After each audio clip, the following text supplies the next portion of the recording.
I guess pagdating sa entrepreneurship, there's many things na pwede kong sabihin. Pinaka-advice ko is choose something you're passionate in. Walang business na madali. Hindi madali maging entrepreneur.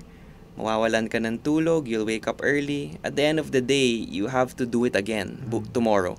And the only way you will do it again tomorrow is if yung business na tinatry mo is start, i-grow, is something that you're passionate about.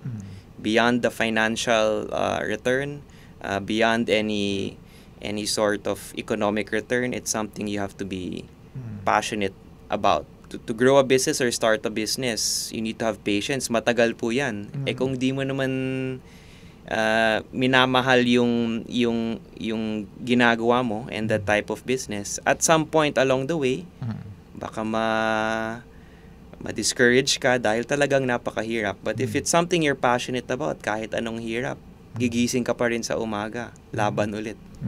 In your case, you started 2019 pero hanggang ngayon, malapit na.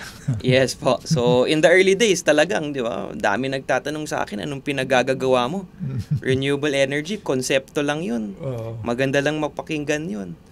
So, in my mind, it's hard to hear things like that and to go through that. But at the end of the day, talagang willing ako na passionate ako about this. Kahit anong mangyari, I'll work on it every day.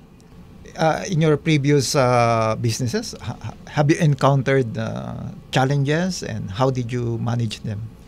Well, energy is one business I'm doing. I'm also into technology software. Earlier, maybe 5 years ago, 4 years ago, paghirap ako sa businesses na yun. Nalulugi ako. Sarili kong pera na sinave ko from my corporate work. Yun yung pinapang business ko. Nalugi, nawala. Earlier on in the energy business, you need investors, partners. No one wanted to pay attention. Ayaw makipag-meet. They don't buy what the story that you think is going to happen. So it's really part of it, and it's really part of it especially in the early stages, no. I guess my second advice to being an entrepreneur is get used to it.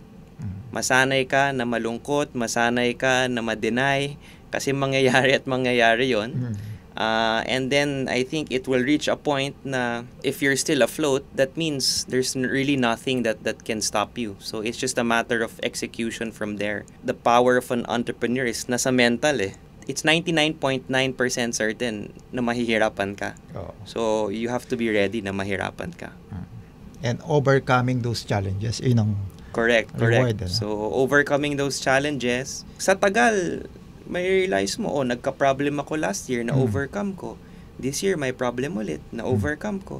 Next year siguro, kung may dadating na problema, di na ako matatakot.